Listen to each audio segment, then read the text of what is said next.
Hello students, आप सबको अपने चैनल में स्वागत करती हूँ। आज का ये वीडियो क्लास 11 का जो अर्धवार्षिक परीक्षा हो रही है दिसंबर, तो उसी का प्रश्न है फिजिक्स का। ठीक है, इससे पहले हम लोग क्लास 11 का अर्धवार्षिक परीक्षा देखिए दिसंबर 2025 यानी कि 15 दिसंबर में जो एग्ज़ाम हुई है, तो फिजिक्स आज फिजिक्स हल करेंगे। इससे पहले हम लोग केमिस्ट्री, है ना, केमिस्ट्री और बायो हल कर चुके हैं ऑब्जेक्टिव टाइप क्वेश्चन। जिसने नहीं देखे हैं वो चैनल पर प्ले लिस्ट बना हुआ है, आप वहाँ से जाके फिजिक्स, केमिस्ट्री और बायोलॉजी का देख सकते हैं।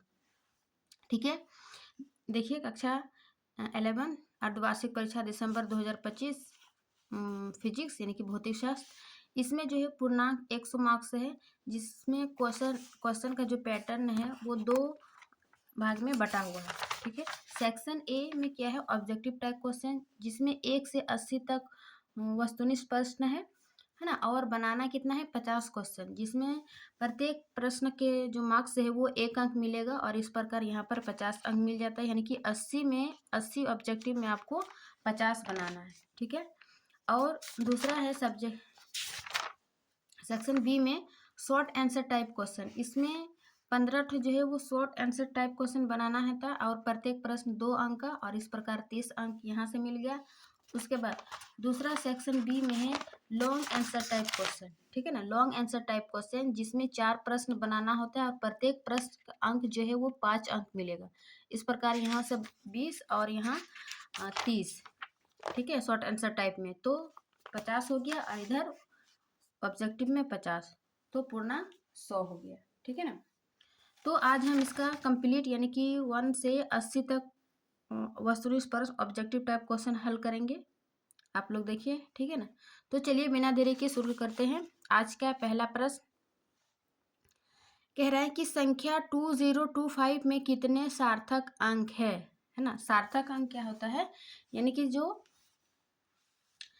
जीरो के बीच में है उसको हम जीरो को काउंट करते हैं, और जीरो जो है ना आगे में रहेगा तो उसको काउंट नहीं करते हैं सार्थक अंक में। तो यहाँ देखिए 1 2 3 4, तो इसका सार्थक अंक हो जाएगा 4, है ना, 1 का 4। फिर है दूसरा, गुरुत्वाकर्षण बल होता है। गुरुत्वाकर्षण बल क्या है, आकर्षी, प्रतिकर्षी, ए बी दोनों, या इनमें से कोई नहीं। देखिए गुरुत्वाकर्षण बल क्या है कि ब्रह्मांड में जितने भी वस्तु है, पिंड है, उसको एक दूसरे की ओर जो है वो आकर्षण बल लगाती है ना, जिसके कारण वो दो वस्तु, जैसे कि सूर्य के चारों ओर पृथ्वी, ठीक है ना, ग्रहों की गति, तो ये दोनों जो है वो आकर्षण बल के कारण एक दूसरे से की ओर गति कर रहा है, चक्कर लगा रहे हैं, तो इसको गुरुत्वाकर्षण क्या हो जाएगा, आकर्षी बल। ठीक है ना, एट्रैक्टिव फोर्स। 2 का ए। फिर है 3 नंबर, निम्नलिखित में कौन सी मौलिक राशि नहीं है। ठीक है ना, मौलिक राशि क्या है, तो फंडामेंटल क्वांटिटी हम लोग 7 पढ़े थे, जिसमें कि जो ये आवेश मौलिक राशि नहीं है, बाकी द्रव्यमान, समय, विद्युत धारा ये सभी मौलिक राशि है। ठीक है, 4 का प्लांक नीयतांक का विमीय सूत्र है। प्लांक नीयतांक का विमीय सूत्र हो जाएगा बी नंबर। 5 निम्नलिखित में से किस भौतिक राशि का विमीय सूत्र आवर्ती के विमीय सूत्र के समान है। ठीक है, कह रहा है कि किस भौतिक राशि का विमीय सूत्र जो है वो आवर्ती के विमीय सूत्र के समान है, तो इसका सही आंसर हो जाएगा कोणीय वेग, कोणीय आवर्ती, वेग प्रवणता, इनमें से सभी हो जाएगा कि इसका विमीय सूत्र आवर्ती के विमीय सूत्र के समान है, इन तीनों का। ठीक है, नेक्स्ट क्वेश्चन 6, सार्वत्रिक गुरुत्वाकर्षण नियतांक की एसआई इकाई है। इसका एसआई क्या है, देखिए सार्वत्रिक नियतांक यानी कि F बराबर capital G m1 into m2 by R square होता है। ये सार्वत्रिक नियतांक है G। F बराबर बल है, और m1 कोई वस्तु का द्रव्यमान है, एक वस्तु का दूसरा वस्तु का द्रव्यमान, और उनके बीच की दूरी। ठीक है, तो इसका एसआई मात्रक जो है ये न्यूटन मीटर स्क्वायर प्रति केजी स्क्वायर, ये इसका 6 का ए नंबर हो जाएगा। फिर 7 का 0.0032 में सार्थक अंकों की संख्या है। देखिए यहाँ पर सार्थक अंक चूंकि पॉइंट के बाद 0 है ना, और इधर 2 अंक है, तो इसको पॉइंट के बाद 0 बीच में नहीं है, ये शुरुआती में ही है, तो इसको काउंट नहीं करेंगे, बस 1 और 2, इसको 2 काउंट करेंगे, तो इसका सार्थक अंकों की संख्या 2 हो जाएगा। ठीक है ना, 7 का ए नंबर। फिर 8 का बलाघूर्ण का विमीय सूत्र है। बलाघूर्ण का विमीय सूत्र हो जाएगा ए नंबर। फिर 9 का निम्नलिखित में से कौन सी राशि विमाहीन है? विमाहीन मीन्स उसकी विमा नहीं है, ठीक है ना? विकृति की, विशिष्ट गुरुत्व की, कोण की, तो इनमें से सभी इनकी तीनों राशि जो है वो विमाहीन है, इनकी कोई विमा नहीं है, ठीक है। 9 का डी नंबर। फिर 10 का संवेग तथा वेग के गुणनफल का विमीय सूत्र किसके समान है? यानी कि संवेग तथा वेग के गुणनफल का जो विमीय सूत्र निकलेगा वो वही सूत्र किसके समान है? तो इसका सही आंसर हो जाएगा 10 का सी, स्थितिज ऊर्जा के समान होगा, ठीक है। 11 का 1 किलोमीटर प्रति घंटा बराबर है, 1 किलोमीटर प्रति घंटा बराबर किसका है? तो ये 5/18 मीटर प्रति सेकेंड होगा। कहने का मतलब है यदि एक हम किलोमीटर को मीटर में चेंज करेंगे, है ना, मीटर प्रति सेकेंड, किलोमीटर प्रति घंटा है, तो किलोमीटर प्रति घंटा को चेंज करने, मीटर में चेंज करने के लिए उसको 5/18 से गुना करते हैं, है ना। तो जब इसको गुना करेंगे तो ये मीटर प्रति सेकंड के बराबर हो जाएगा, और जब यही मीटर प्रति सेकंड रहेगा और किलोमीटर में चेंज करने के लिए बोलेगा तो उसको 18/5 से गुना करते हैं। ये ट्रिक याद रखिएगा तो हमेशा आपको काम आएगा ऑब्जेक्टिव बनाने में, ठीक है। 11 का ए नंबर। फिर है 12 का किसी क्षण टी में एक कण का विस्थापन x बराबर 3 से प्रदर्शित होता है, जहां ए एक नियतांक है, तो ए का विमीय सूत्र क्या है? ठीक है, तो इसका सही आंसर हो जाएगा ए, किसका विमीय सूत्र होगा? 12 का ए नंबर। फिर 13 का देखिए, सार्थक अंकों से संख्या कितनी पूछी जा रही है ना। 3.500 तथा 0.06944 में सार्थक अंकों की संख्या क्रमशः है। इसका सही आंसर क्या हो जाएगा? देखिए, क्योंकि पॉइंट के बाद अंक है और फिर ये शून्य है, तो इसको सभी काउंट करेंगे, यानी कि 1 2 3, है ना, 4, ये पहला का हो जाएगा 4, फिर इसमें काउंट करेंगे 0.0, है ना, इसको काउंट नहीं करेंगे कि इसको 6 से काउंट करेंगे, 1 2 3 4, यानी कि 4 इसके सार्थक अंकों की संख्या, है ना, हो जाएगा 13 का डी नंबर। फिर 14 का निम्नलिखित में कौन सी भौतिक राशि का नाम नहीं है ना, कौन सी भौतिक राशि का नाम नहीं है? ऊर्जा, किलोग्राम, आवेग, घनत्व। तो भौतिक राशि का नाम नहीं, इनकी किलोग्राम हो जाएगा, बाकी ऊर्जा, घनत्व, आवेग ये सभी की भौतिक राशि का नाम है। फिर 15 का किसी क्षण टी पर एक कण का वेग v बराबर 80 + BT² द्वारा दिया जाता है, तो b की विमाएं होगी, तो इसका सही आंसर हो जाएगा 15 का सी नंबर। फिर नेक्स्ट क्वेश्चन 16, कोणीय संवेग का मात्रक है। कोणीय संवेग का मात्रक क्या हो जाएगा? इसका हो जाएगा किलोमीटर स्क्वायर प्रति सेकेंड। 16 का बी नंबर। फिर 17, बल तथा वेग का अदिश गुणनफल कहलाता है। बल तथा वेग का अदिश गुणनफल क्या कहलाता है? तो इसका सही आंसर हो जाएगा शक्ति।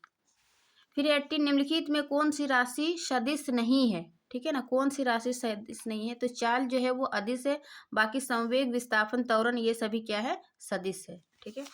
फिर नेक्स्ट क्वेश्चन 19, यदि दो भौतिक राशियों का परस्पर ग्राफ सरल रेखा हो तो दोनों राशियों एक दूसरे के सापेक्ष होती है। एक दूसरे के सापेक्ष क्या होती है? बराबर, अचर, अनुक्रमानुपाती या फिर विविध क्रमानुपाती। तो इसका सही आंसर हो जाएगा 19 का डी नंबर, अनुक्रमानुपाती, ठीक है ना। फिर है 20, यदि वेग अशून्य हो तथा चाल प्रति वेग बराबर x हो तो x बराबर क्या होगा? तो इसका सही आंसर हो जाएगा 20 का सी नंबर। फिर है 21, बल विस्थापन वक्र के द्वारा घेरा गया क्षेत्रफल प्रदर्शित करता है। बल विस्थापन वक्र द्वारा घेरा गया क्षेत्रफल प्रदर्शित क्या करता है? तो ये किया गया कार्य। 21 का बी नंबर। फिर है 20 का, है ना, कि इसके अनुदिश एकांक सदिश होगा, है ना, इसके अनुदिश जो है वो एकांक सदिश क्या होगा? इसका सही आंसर हो जाएगा डी नंबर। फिर है 23, गुरुत्व के अधीन मुक्त रूप से गिरती हुई वस्तु का क्या एक समान होता है? यानी कि जब हम कोई वस्तु ऊपर से नीचे गिराएंगे तो उसका मुक्त रूप से नीचे गिर रही है, तो उसका गुरुत्व जो अधीन जो है वो उसका एक समान क्या होता है? तो वो क्या कहते हैं? त्वरण, है ना। मुक्त रूप से गिरती हुई वस्तु का एक समान होता है त्वरण, बाकी जो है उसका वेग चेंज होते रहता है। फिर है 24 का, यदि सदिश यानी कि ए बराबर इतना एक्स के साथ थीटा कोण बनाता है तो थीटा बराबर क्या हो जाएगा, तो इसका 24 का डी नंबर। फिर 25, यदि किसी वस्तु का वेग समय ग्राफ एक सीधी रेखा है और उसका ढलान ऋणात्मक है तो वस्तु क्या होगा, तो समान त्वरण से चल रही है। 25 का सी नंबर हो जाएगा। फिर नेक्स्ट क्वेश्चन 26, यदि p प्लस क्यू यानी कि सदिश राशि बराबर r तथा r बराबर की square plus Q square whole root है तो p तथा q के बीच का कोण होगा। ठीक है ना, तो जब हम इसको निकालते हैं तो इसका सही आंसर आ जाएगा 90 डिग्री। 26 का ए नंबर। 27 का है, निम्न में से किस स्थिति समय x माइनस टी ग्राफ के लिए त्वरण शून्य है। ठीक है ना, ग्राफ दिया हुआ है कि किसमें जो है वो त्वरण शून्य है। देखिए ये तो आगे पीछे हो रहा है, ठीक है ना, ये भी कुछ निश्चित से वेग से चल रही है ऊपर से नीचे, लेकिन ये एक समान वेग त्वरण जो है वो इसका शून्य हो जाएगा। 27 का सी नंबर। फिर नेक्स्ट क्वेश्चन 28, एक समान वृत्तीय गति करते किसी पिंड में होता है, किसी पिंड में एक समान वृत्तीय गति करते हुए किसी पिंड में क्या होता है, अचर वेग, अचर चाल, अचर संवेग या फिर अचर त्वरण। तो इसका सही आंसर हो जाएगा कि अचर चाल, यानी कि चार स्थिर रहता है जब कोई एक समान वृत्तीय गति से गति करते हैं, लेकिन वेग जो है वो चर रहती है। ठीक है ना, तो 28 का बी नंबर। फिर 29 का, पुल से गिराया गया पत्थर पानी पर 4 सेकंड में पहुंचता है तो पुल की ऊंचाई है। ठीक है, यानी कि पुल से गिराया गया पत्थर पानी पर 4 सेकंड में पहुंचता है तो पुल की ऊंचाई क्या होगा, तो इसका 29 का सही होगा 78.4 मीटर, सी नंबर। फिर 30, एक द्विविमीय सदिश एक्स वाई समतल में एक्स एक्स के साथ थीटा कोण बनाता है तो इसके एक्स घटक व वाई घटक बराबर होंगे यदि, कब बराबर होंगे, तो जब थीटा बराबर 45 डिग्री होंगे तब ये एक्स घटक और वाई घटक बराबर होंगे। ठीक है, फिर नेक्स्ट क्वेश्चन 31 का, एक प्रक्षेप्य को प्रारंभिक वेग u से क्षैतिज के साथ थीटा कोण पर प्रक्षेपित किया जाता है तो प्रक्षेप्य द्वारा प्राप्त अधिकतम ऊंचाई होगी, अधिकतम ऊंचाई कितनी होगी, तो a number u square sine square theta बट्टे 2g। फिर नेक्स्ट क्वेश्चन 32, दो कारें ए तथा बी 60 किलोमीटर प्रति घंटा वो 45 किलोमीटर प्रति घंटा के वेगों से चल रही है तो कार बी के सापेक्ष कार ए के अपेक्षित वेग क्या है यदि दोनों कारें पूर्व की ओर गति हो। तो जब हम इसको बनाते हैं तो ये मेरा 15 किलोमीटर प्रति घंटा आता है। 32 का बी नंबर। फिर नेक्स्ट क्वेश्चन 33, निम्नलिखित में से कौन सा बल नहीं है। ठीक है ना, कौन सा बल नहीं है, तो इसका सही आंसर हो जाएगा आवेग जो है वो बल नहीं है, बाकी भार एक बल है, प्रणोद बल है, तनाव बल है। ठीक है ना, तो इस प्रकार तीनों बल है और सी आवेग जो है वो बल नहीं है। फिर नेक्स्ट क्वेश्चन 34, घर्षण बल का कारण है। घर्षण बल का क्या कारण है ना, घर्षण बल आणविक बल या फिर सतहों का खुरदरापन। तो इसका सही आंसर हो जाएगा सी दोनों, है ना, घर्षण बल जब दो वस्तु के बीच लगती है उस बल को घर्षण बल कहते हैं। फिर 35 का, एक वस्तु नत समतल पर ठीक संतुलन में है यदि घर्षण गुणांक म्यू हो तो नत समतल का क्षैतिज के साथ अधिकतम झुकाव कोण होगा। ठीक है ना, तो क्या होगा इसका डी नंबर 35 का। फिर नेक्स्ट क्वेश्चन 36, कौन सा घर्षण बल सबसे कम है। ठीक है ना, घर्षण बल के कारण सबसे कम कौन सा हो जाएगा, तो इसका सही आंसर हो जाएगा लोटनिक घर्षण बल की रोलिंग फ्रिक्शन सबसे अधिक होता है स्थितिज घर्षण बल में, है ना, पहला नंबर में, और उसके बाद होगा सर्पी में दूसरा, और तीसरा हो जाएगा लोटनिक घर्षण, है ना। तो सबसे कम पूछ रहा है तो 36 का बी हो जाएगा। सबसे अधिक पूछेगा तो स्थितिज घर्षण में, उसके बाद सर्पी घर्षण में। ठीक है ना, ये ऑर्डर आप याद रखिएगा। फिर नेक्स्ट 37, संबंध F बराबर ma मान नहीं है यदि क्या, तो इसका 37 का डी नंबर हो जाएगा कि द्रव्यमान समय पर निर्भर करता है। फिर 38, बल की दिशा सदैव होती है। बल की दिशा सदैव क्या होती है, तो इसका सही आंसर हो जाएगा कि त्वरण के समानांतर। ठीक है ना, 38 का डी नंबर। फिर नेक्स्ट क्वेश्चन 39, सफलतापूर्वक पृथ्वी की ओर गिरती हुई वस्तु में होती है। जब कोई वस्तु पृथ्वी की ओर गिरती है तो वस्तु में क्या होती है? तो इसका सही आंसर हो जाएगा कि गतिज एवं स्थितिज दोनों ऊर्जा होती है। क्योंकि जब कोई वस्तु ऊपर है ना, कोई वस्तु ऊपर से नीचे गिर रही है तो ऊपर में स्थितिज ऊर्जा होती है, लेकिन जैसे जैसे वो नीचे की ओर होती है उसकी गतिज ऊर्जा बढ़ती जाती है और सबसे नीचे यानी कि लास्ट में है ना उसकी गतिज ऊर्जा अधिकतम और ऊपर सब स्थितिज ऊर्जा सबसे अधिक होती है। तो इस प्रकार जब कोई वस्तु स्वतंत्रतापूर्वक पृथ्वी की ओर गिरती है तो वस्तु में स्थितिज एवं गतिज दोनों ऊर्जा होती है। ठीक है ना, 39 का सी नंबर। फिर 40 का, नियत त्वरण से नीचे की ओर जा रही लिफ्ट में खड़े एक मनुष्य का आभासी भार क्या होगा? यानी कि जब नीचे की ओर हम लिफ्ट से खड़े एक मनुष्य अब उसका आभासी भार क्या होगा? तो उसके वास्तविक भार से जो है वो कम होगा। ठीक है ना, क्योंकि वो भार जो है वो जी पर निर्भर करते हैं ना। तो इस प्रकार 40 का सी नंबर।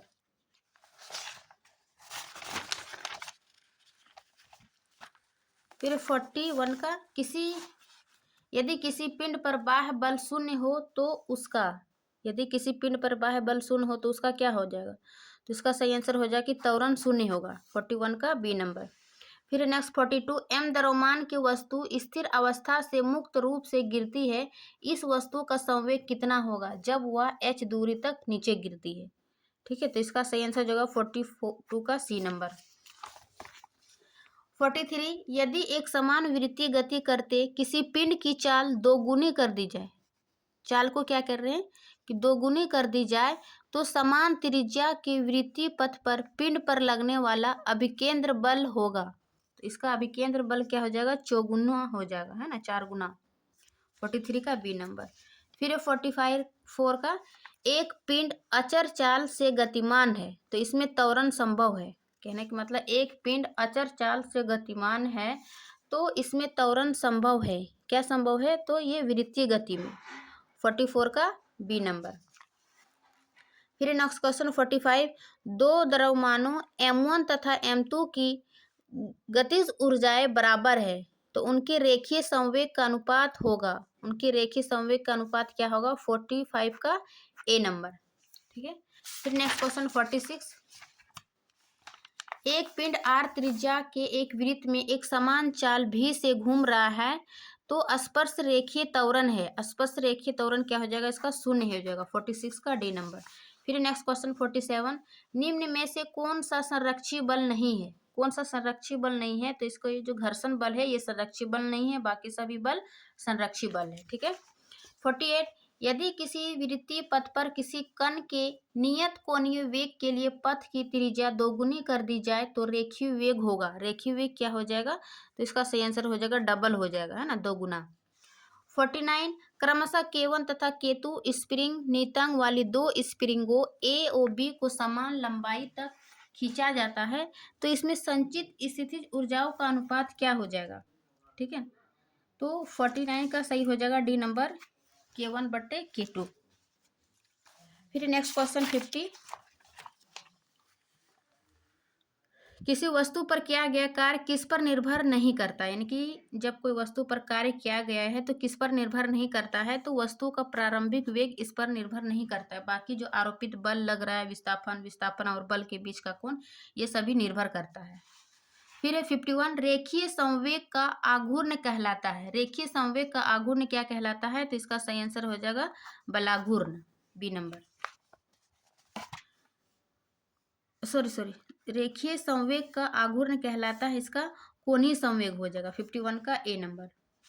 फिर 52, यदि किसी पिंड पर F बल लगाया जाए और वह भी वेग से चले तो उसकी शक्ति होगी, उसकी शक्ति क्या होगी? ये F भी।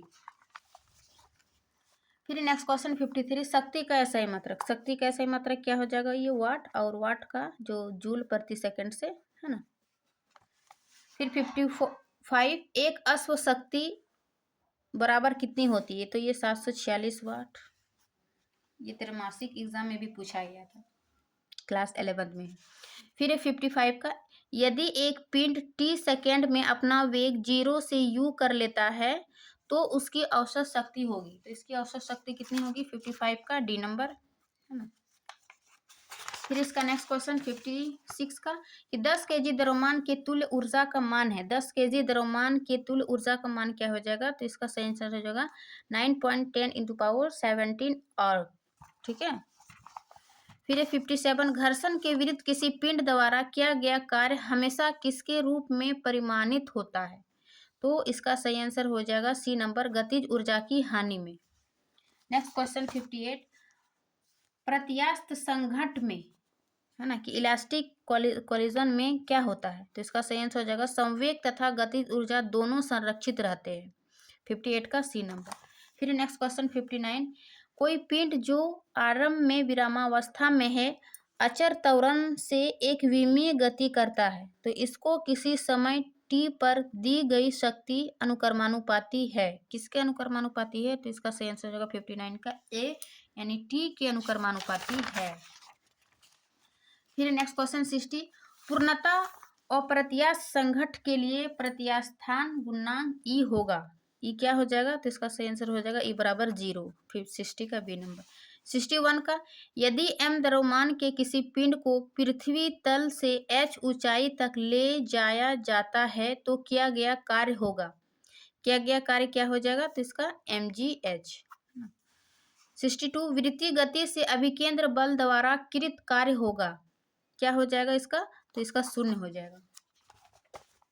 फिर नेक्स्ट क्वेश्चन 63 द्रव्यमान m1 तथा m2 के दो पिंड आपस में प्रत्यास्थ संघट्ट करते हैं। इस टक्कर में ऊर्जा का आदान प्रदान अधिकतम होगा यदि, यानी कि प्रत्यास्थ संघट्ट में टक्कर से पहले और टक्कर के बाद के द्रव्यमान जो है वो बराबर होते हैं। 63 का ए नंबर, m1 बराबर m2। फिर 64 कोई द्रव्यमान m प्रारंभ में विरामावस्था में है। जब इस पर एक नियत बल लगाया जाता है तो इसके द्वारा किसी दिए गए विस्थापन में प्राप्त वेग अनुक्रमानुपाती होगा। किसके अनुक्रमानुपाती होगा? तो 64 का सी नंबर। फिर इसका नेक्स्ट क्वेश्चन 65 घूर्णी गति में द्रव्यमान के सादृश्य है, ठीक है ना। घूर्णी गति में द्रव्यमान के सदृश किसका है? तो इसका सही आंसर हो जाएगा ए नंबर, जड़त्व आघूर्ण के। 66 यदि किसी पिंड का गुरुत्व केंद्र उसके द्रव्यमान केंद्र के संपाती है तो पिंड के विभिन्न भागों पर लगने वाला गुरुत्व क्षेत्र होता है। तो इसका सही आंसर हो जाएगा गुरुत्व क्षेत्र बराबर होता है। फिर नेक्स्ट क्वेश्चन 67 जड़त्व आघूर्ण का एसआई मात्रक। जड़त्व आघूर्ण का एसआई मात्रक क्या हो जाएगा? किलोग्राम प्रति मीटर स्क्वायर। 67 का ए नंबर। फिर नेक्स्ट 68 जड़त्व आघूर्ण तथा कोणीय वेग का गुणनफल कहलाता है। जड़त्व आघूर्ण तथा कोणीय वेग का गुणनफल क्या कहलाता है? तो इसका सही आंसर हो जाएगा कोणीय संवेग। फिर नेक्स्ट क्वेश्चन 69 यदि एक समरूप छड़ की लंबाई l है तो इसका द्रव्यमान केंद्र स्थित होगा। इसका सही आंसर हो जाएगा l/2 पर। फिर नेक्स्ट क्वेश्चन 70 यदि किसी पिंड का द्रव्यमान m है तथा किसी अक्ष के परिता यानी कि चारों ओर जड़त्व आघूर्ण I है तो उस पर अक्ष के परिता चारों ओर घूर्णन त्रिज्या है। तो क्या हो जाएगा इसका? 70 का सी नंबर। फिर नेक्स्ट क्वेश्चन 71 समान द्रव्यमान के दो कण मूल बिंदु से क्रमशः 2 मीटर तथा 4 मीटर दूरी पर x अक्ष पर स्थित है। इनसे बने निकाय के द्रव्यमान केंद्र की मूल बिंदु से दूरी होगी। तो मूल बिंदु से दूरी जो है वो 3 मीटर की होगी। फिर 72 द्रव्यमान m तथा त्रिज्या r वाली किसी वृत्ताकार शक्ति का इसके व्यास के परिता जड़त्व आघूर्ण होता है। तो इसका जड़त्व आघूर्ण क्या होता है? ये mr²/4। 72 का बी नंबर। फिर 73 किसी निकाय के द्रव्यमान केंद्र का वेग नियत रहता है यदि निकाय पर कार्यरत कुल बाह्य बल क्या है? कुल बाह्य बल जो है इसका 0 होगा। फिर 74 द्रव्यमान m तथा त्रिज्या r के एक ठोस बेलन का उसके अक्ष के चारों ओर जड़त्व आघूर्ण होता है। तो इसका ½ mr² होता है। 74 का ए नंबर। 75 यदि किसी पिंड का जड़त्व आघूर्ण कोणीय त्वरण एवं बल आघूर्ण क्रमशः I अल्फा एवं, है ना, न्यू की म्यू है, हो तथा पिंड किसी अक्ष के परिता कोणीय वेग से घूम रहा है तो क्या होगा? तो इसका सही आंसर हो जाएगा 75 का ए नंबर। 76 एक हल्का पिंड ए एवं एक भारी पिंड बी के संवेग बराबर है तो एक हल्का पिंड है और एक भारी पिंड है, यदि उसका संवेग बराबर है तो कह रहा है क्या होगा? तो इसका सही आंसर हो जाएगा कि पिंड ए की गतिज ऊर्जा बी से अधिक होगी, है ना, क्योंकि हल्का पिंड संवेग बराबर है वो, है ना, संवेग बराबर है तो पिंड ए की गतिज ऊर्जा बी से अधिक होगी। 76 का बी नंबर। फिर नेक्स्ट क्वेश्चन 77 गोले का द्रव्यमान केंद्र होता है, ठीक है, गोले का द्रव्यमान केंद्र क्या होता है? तो इसका सही आंसर हो जाएगा बी, उसके ज्यामितीय केंद्र पर। 78 यदि पृथ्वी के ध्रुवों की बर्फ पिघल कर, हाँ, पृथ्वी की जिस माना कि ये ध्रुव है, इसका बर्फ पिघल कर भूमध्य रेखा में आ जाए तो दिन की अवधि, दिन का समय क्या हो जाएगा? तो ये बढ़ जाएगा। 78 का बी नंबर। फिर 79 सौरमंडल में ग्रहों की गति किसके संरक्षण का एक उदाहरण है? जितने भी सौरमंडल में ग्रह है की गति है, इसके संरक्षण का एक कौन उदाहरण है? तो इसका सही आंसर हो जाएगा कोणीय संवेग का।